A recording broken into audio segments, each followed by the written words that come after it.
7 world-class award-winning plugins used by countless professional engineers in post, broadcast, music, and even live sound.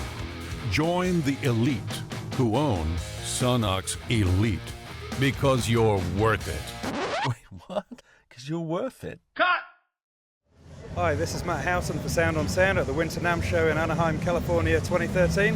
I'm here on the Behringer, I would call it booth, it's more of a city, they've taken over the place there, with John DiNicola from Behringer. John, we've reviewed your X32, it's quite a revolutionary new digital mixer.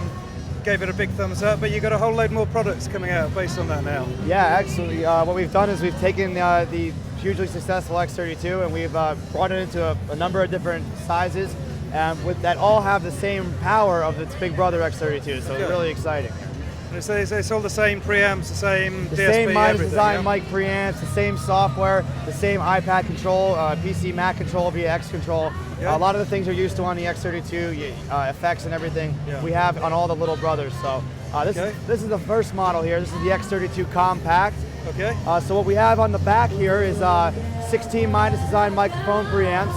Yeah. We have 8 XLR outputs. We still have our auxiliary ins and outs on 1/4-inch jacks. We have 6 of those, just like on the X32. And then we have all of our digital connectivity. So we still have connectivity for the Ultranet system, B16 personal monitoring.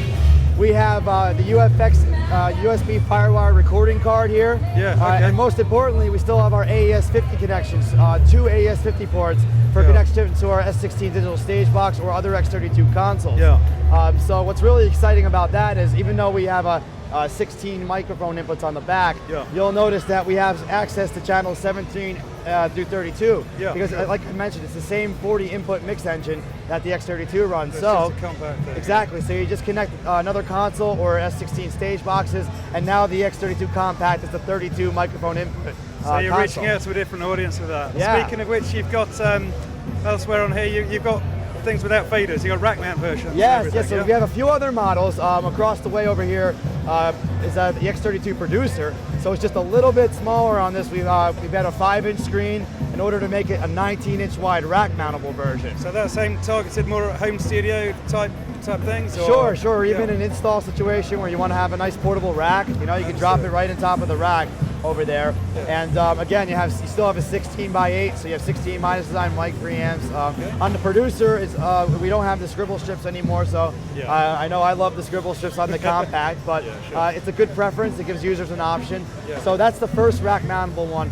And that one goes for a street price of around $19.99. Then we get down to the X32 Rack, which is a really cool piece. It takes all of the power of the X32 and brings everything into a 3-rack space form factor. So all the features, but just rack mounted, no faders. And you still have your analog I/O. So this is even with your AES-50 connections, you could even use this as a stage box and monitor console at the same time. Network together with other X32s. Well, I think since we first reviewed the X32, you've added a whole load of functionality with the iPad and external control. So I presume with the rack mount version, that's a big deal. Yeah, absolutely. Actually, this week we've made available our X Control app. When you guys had it, it was only on PC. Now we're on Mac and Linux as well, and we're actually at the real version 1.0, so the app is finally finished. Cool, we need to test that, I think. Absolutely, and the iPad app has seen some major improvements over I think it was last week we introduced version 2.0, so now you can control your effects, your channel strip and everything, so that's going to make using something like the Rack